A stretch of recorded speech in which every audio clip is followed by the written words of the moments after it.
तो वही उनकी ये बात सुनने के साथ में विपिन का मुंह पूरी तरह से शर्म से लाल हो जाता है। तो विपिन के स्टूडेंट्स उसको यहाँ पर ऊपर से देखने लगते हैं। ए भगवान, एक मोहन ठीक था जो यहाँ पर एक और चिराग आ गया। आखिरकार अब ये लोग यहाँ पर क्या ही करने जा रहे हैं। विपिन यहाँ पर अपने सर को पकड़कर बैठ जाता है। अरे इन दोनों गधों को कौन समझाए कि मैं तो इन दोनों को ही अपना बटलर नहीं बनाना चाहता। आखिरकार यहाँ पर इन जैसे बटलरों को कौन अपने साथ में रखना चाहेगा। मैं एक नेता बन गया हूँ। अरे मैं तो किसी को भी हायर कर सकता हूँ कि भाई तू मेरा बटलर बन जा। तो क्या वास्तव में मैं इन दोनों गधों को अपना बटलर बन के रखूंगा? लेकिन मैं क्या ही करूँ, अगर मैं इनको अपना बटलर नहीं बनाया ना तो ये मेरे नाम का राम राम सत्य कर देंगे और इसके साथ में कहेंगे ए यहाँ पर हम लोग है ना विपिन को पूरी तरह तबाह कर देंगे।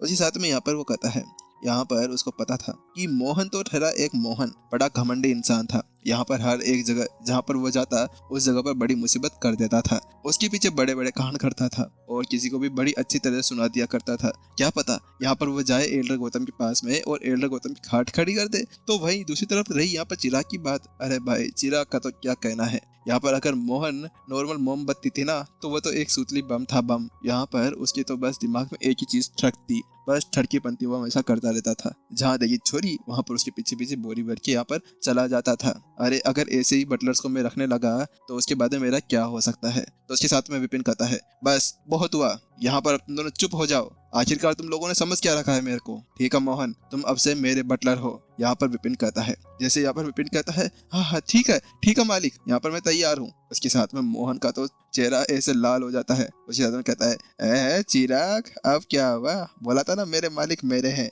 तेरे नहीं है, चल निकल यहाँ से। उसी साथ में यहाँ पर वो चिराग को सीधा मुंह पर एक चमाटा मार देता है। तो वहीं दूसरी तरफ मालिक मेरा क्या होगा। वहीं चिराग तुरंत यहाँ पर घबरा जाता है क्योंकि विपिन के बिना यहाँ पर उसका कुछ था ही नहीं। आखिरकार वो उसको छोड़कर कहाँ जा सकता था।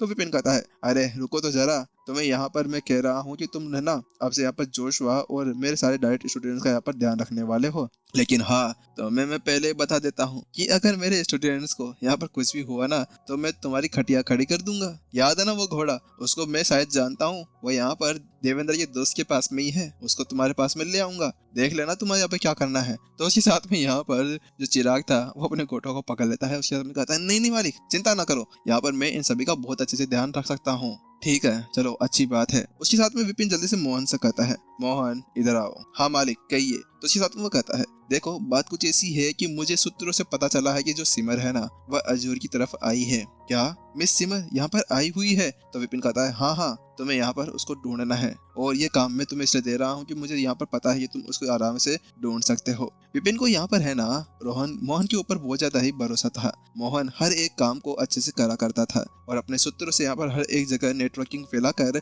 वो पता कर सकता था। इसी वजह से उसको ढूंढना इतना ज्यादा मुश्किल भी नहीं होगा। तो वहीं यहाँ पर जब विपिन उसको ये सारी बातें बताता है तो उसके साथ में राहत की सांस भी लेता है कि मोहन के ऊपर उसको बड़ा भरोसा भी था। मालिक चिंता मत करो आप, यहाँ पर मैं है ना मिस सिमर को इजीली ढूंढ लूंगा। आखिरकार यहाँ पर वो आपके लिए कितना इम्पोर्टेंट है वो तो मुझे ही पता है। नहीं इम्पोर्टेंट वो भी आपके लिए? नहीं आपके लिए कौन सी इम्पोर्टेंट हो सकती है। उसके साथ में यहाँ पर अब मोहन थोड़ी देर रुकता है और उसके साथ में कहता है, मालिक मुझे एक बात कहनी है आपसे। हाँ कहो क्या बात है। तो वहीं दूसरी तरफ मोहन अपना मुंह खोलता है और कहता है, मालिक जो मिस सिमर है उन्होंने आपके लिए बहुत कुछ किया है और आपके साथ में रही भी है। हर एक जगह जब आपको उनकी जरूरत पड़ती थी तो उसके लिए वह आपके पीछे आ जाया करती थी। हाँ और इसके अलावा उन्होंने यहाँ पर संत कबीले के साथ में लड़ाई भी की है, हर एक के खिलाफ वो गई है। तो उसके बाद में भी क्या आपके मन में उनके लिए कोई भी ऐसा इमोशन नहीं है जिसके साथ में ये पता लग सके कि आप उनसे किसी तरह से अट्रैक्ट हो रहे हैं? तो वहीं दूसरी तरफ विपिन ने अपना सिर हिलाया और कहा, नहीं बिल्कुल नहीं, ऐसा कुछ भी नहीं है। वैसे वास्तव में ऐसा ही कुछ था। जब से वो करीमनगर से यहाँ पर आया था ना चलते हुए, तो उसके बाद में उसके बीच में बहुत सी लड़कियां आई थी। आरुषि, सिमर, इसके साथ में हासना, रिद्धि, सिद्धि, विद्धि, ये सभी भी उनके सामने आई हुई थी। इन सभी लड़कियों को यहाँ पर रंग रूप देखकर कोई भी पिघल सकता था, लेकिन विपिन का दिल आज तक केवल एक ही लड़की के ऊपर पिघला था, वो थी प्रत्युषा। प्रत्युषा के ऊपर यहाँ पर उसका दिल था, इसके अलावा कहाँ पर और जाता ही नहीं था। जब भी सोचता तो प्रत्युषा बीच में आ जाया करती थी। तो इसके साथ में वो कैसे यहाँ पर सिमर के बारे में सोच सकता था। सिमर भी सेम उसकी जरूरी था। तो वहीं दूसरी तरफ क्या आपके मन के अंदर बिल्कुल भी उनके लिए कोई भी इमोशन नहीं है? कितने निर्दयी हैं मेरे मालिक। इसके साथ में मोहन है ना जल्दी से अपने मन ही मन और अपने होठों के नीचे बुदबुदाता है। तो वहीं उसके साथ में क्या निर्दयी, तुमने क्या कहा अभी? मोहन तुम बहुत ज्यादा बोलने लगे हो। उसी साथ में विपिन का गुस्सा फट पड़ता है, जैसे यहाँ पर वो अपने बटलर के मुंह से वह शब्द सुनता है, क्या क्या क्या तुम वास्तव में सच कह रहे हो? क्या मैं निर्दयी हूँ? क्या मेरे अंदर कोई भावनाएं नहीं है? उसी साथ में विपिन अब उसकी बातों के ऊपर थोड़ा सा गौर कर देखने लगता है। आखिरकार ये कैसे हो सकता है? क्या वास्तव में मेरे अंदर ऐसी कोई भावनाएं नहीं है? क्या वास्तव में यहाँ पर ये मोहन सब कुछ सच कह रहा है?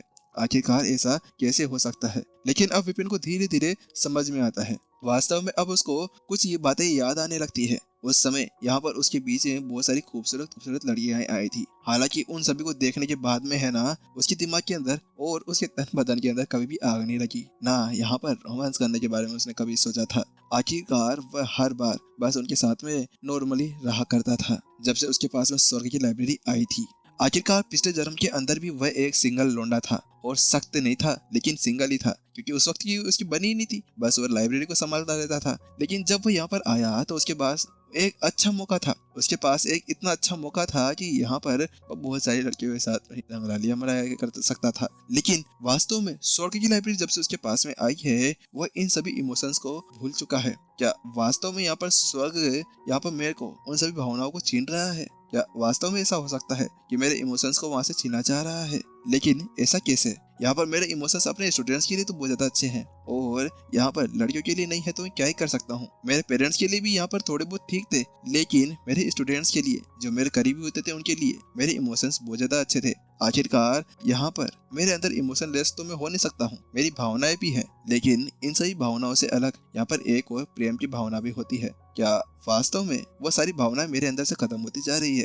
विपिन अब उन सभी बातों के साथ में ही आगे चलने लगता है। उसके मन में यहाँ पर ये सारे सवाल आने लगते हैं। वास्तव में उसने इसके बारे में कभी सोचा नहीं था, लेकिन जब मोहन ने इसके बारे में कहा तो उसको विश्वास और उसके ऊपर थोड़ा शक होने लगा कि आखिरकार यहाँ पर क्या उसके अंदर हार्मोन्स जागरूक नहीं हुए? आखिरकार क्या हुआ जिसके बाद में वह यहाँ पर किसी के पास में जाने के बाद में ऐसा कोई नॉर्मल बिहेव नहीं किया करता था? ऐसा कैसे हो सकता है? क्या यह स्वर्ग के काम है? क्या स्वर्ग यहाँ पर ऐसा कुछ कर सकता है? क्योंकि स्वर्ग की भावनाएं है ना, हर एक चीज को लेकर एक ही जैसी थी, ना ऊंची ना नीची, चाहे से वह जानवर हो या इंसान हो, उन सभी के लिए एक ही भावना रहा करती थी। क्या विपिन के पास भी ऐसी कोई भावनाएं आ चुकी थी? क्या वास्तव में वो भी ऐसा कुछ कर सकता था? लेकिन फिर प्रत्युषा के लिए ऐसा क्यों था? आखिरकार प्रत्युषा के लिए ये सब कुछ कैसे हो सकता था? आखिरकार अब विपिन को धीरे धीरे समझ में आने लगा कि प्यार एक ऐसी चीज है जो किसी को भी यहाँ पर पागल कर सकता है, रंग भर सकता है। जैसे कि एक प्रेमी यहाँ पर अगर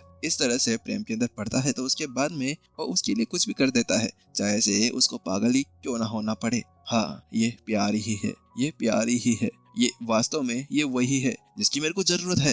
लेकिन जैसे विपिन ऐसा सोचता रहता है कि अचानक से उसकी आंखें चमक जाती है, ये वही है जिसकी मेरे को जरूरत पड़ने वाली थी। मैंने यहाँ पर स्वर्ग और यहाँ पर अपने हर एक चीज के बारे में सोच लिया, लेकिन मैं इस बारे में सोचना तो भूल ही गया था। आखिरकार जैसे सिमर ने मेरे लिए बहुत कुछ त्यागा है, अपने प्यार के लिए बहुत कुछ त्यागा है। वहीं दूसरी तरफ भावेश अपनी दुनिया के लिए मरने के लिए तैयार थे, तो वहीं आर्यब यहाँ पर अपनी जान देने के लिए तैयार थे, तो वहीं मास्टर शेख दुनिया को बचाने के लिए अपने आप को कुर्बान करने के लिए तैयार थे। तो क्या मैं यहाँ पर इस भावना को अपने दिल के अंदर नहीं ला सकता? विपिन के मन के अंदर ऐसे सवाल जवाब आने लगते हैं, और बूम, अगले पल यहाँ पर जो एक लास्ट गेट उसका बचा हुआ था अर्ध दिव्य के ऊपर पहुंचने वाला, वो वहाँ पर टूट जाता है। उसी साथ में उसकी आंखें चमक जाती है।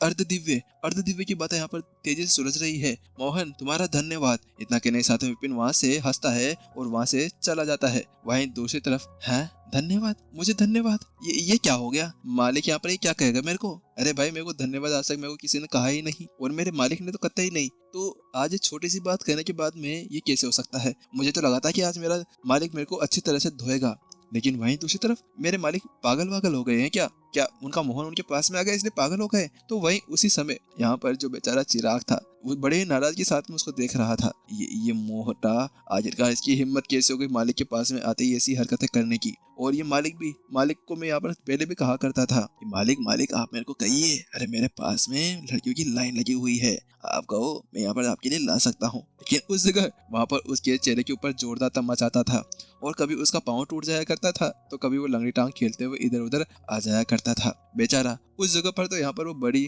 मारे खाया करता था, लेकिन जब इस मोटे ने ये शब्द कहे और वो भी बड़ी बेतरकी ढंग से, तो उसके बाद में उसके मालिक ने उसको कुछ नहीं कहा। मालिक, ये गलत बात है, आप हम दोनों के साथ में ऐसा नहीं कर सकते हैं। आखिरकार आपको दोनों के साथ में एक साथ चलना चाहिए। चिराग इसके बारे में सोच ही रहा था कि अचानक से उसके मन के अंदर एक और ख्याल आता है। नहीं, ये नहीं हो सकता, ये ऐसा नहीं हो सकता। क्या मालिक के प्रति यहाँ पर मोहन के अंदर कोई ना कोई भावनाएं हैं, या यहाँ पर मालिक और मोहन दोनों के बीच में कुछ चल रहा है। उसके साथ में यहाँ पर अब चेतन चिराग को उसके ऊपर बहुत ज्यादा शक होने लगता है। मालिक, आखिरकार आप वास्तव में इस तरह से किसी के अंदर रुचि रखते हैं? जैसे यहाँ पर वह शब्द सुनता है, वह सोचता है, तो उसके साथ में एपिसोड यहीं पर ही खत्म हो जाता है। अब तो लगता है कि यहाँ पर विपिन जल्द ही अर्ध दिव्य क्षेत्र के ऊपर पहुंचने वाला है।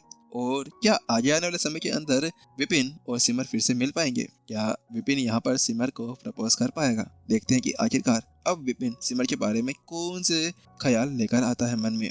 क्या अब विपिन की यहाँ पर डबल शादी होने वाली है? चलो, इसका पता तो आगे आने वाले एपिसोड के अंदर ही चलने वाला है। जब तक के लिए टाटा बाय बाय सायोनारा। इसके अलावा गाइस, केवल कुछ एपिसोड्स और बचे हुए हैं, उसके बाद में देखते हैं कि क्या ही होता है। वैसे डोंट वरी, तुम्हारा भाई पहले से यहाँ पर एक और स्टोरी रेडी कर बैठा हुआ तुम्हारे लिए। बस बी रेडी, यहाँ पर उसको भी हम अपलोड जरूर करेंगे। पहले एक बार नंबर 0 कंप्लीट कर दें, उसके भी एपिसोड हम पीछे पीछे लेकर आते हैं। जब तक के लिए टाटा बाय बाय सायोनारा। अपना ध्यान रखना।